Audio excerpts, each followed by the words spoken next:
For the last leg of our Disney Hotel tour, let's go to Hong Kong Disneyland Hotel. Sobrang babait ng mga staff nila dito. Look, nakikipagbiruan pa sila.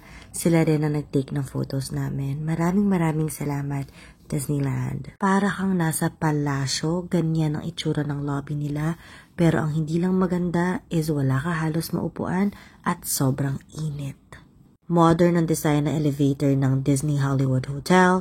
Then sa Explorers Lodge ay safari. Dito naman sa Disneyland Hotel ay parang Titanic or technically palasyo na very classic ang dating. Actually, may eerie feels, lalo pat halos walang tao at walang kaingay-ingay, pero napaka-elegante ng dating ng hotel na ito.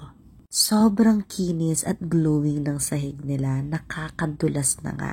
Halos walang katao-tao, kaya naman parang kikilabutan ka ng kakaunti. Well-maintained ang buong lugar at napakaraming taong naglilinis. Maganda sana ang area na to, lalo pat napakaganda ng chandelier. Yun nga lang, sobrang init kasi nga naman ang daming open windows. Kaya naman, hindi ganun kaganda ang experience dito. May mga activities sa baba nito, maraming bata ang naglalaro, nagko-color at inaasikaso ng Disneyland staff.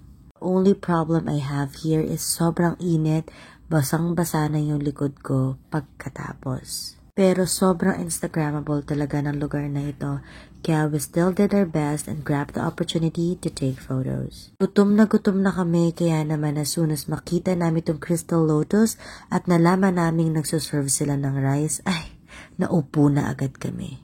Sa Disney Explorers Lodge, very basic lang ang binibenta nila sa kanilang store. Konting-konti lang. Sa Disney Hollywood Hotel naman, more on Marvel stuff.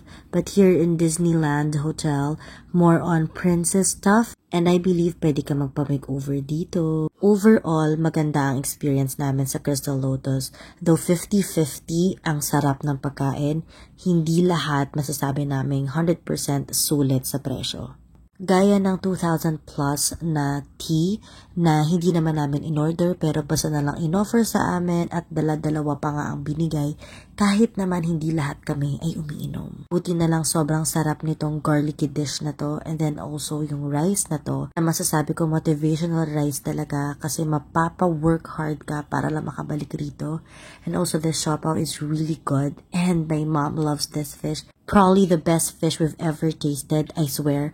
Then this chicken is very crispy pero tutunaw sa bibig habang kinakain. Then this prawn, napakasarap ng sauce at napaka-fresh ng lasa ng prawn. Alam mong authentic talaga na Chinese food ang kinakain mo. Ayan nga, napa-CR na Grabe, around lunchtime pala nag-iikot-ikot ang mga Disney characters sa Disney hotels. Kaya naman, set a day na wala kang gagawin kundi mag-ikot-ikot lang sa hotels nila to enjoy their activities and meet and greet these Disney characters. Consistent na sobrang babait ng mga Disney staff nila. And I must say na in character pa rin ang bawat isa.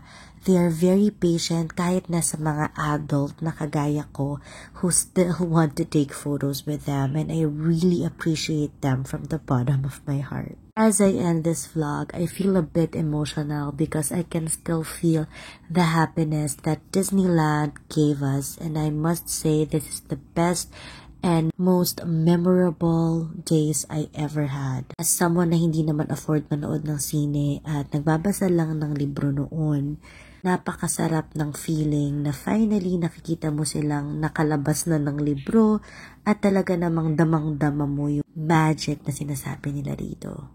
One last video left. Samahan nyo kaming magpaalam sa Hong Kong. Please don't forget to like, share, and follow for more. Until next time, see ya! Connect with me on Facebook, DM me on Instagram, or learn more about me on my blog, misinformation.blog. See ya!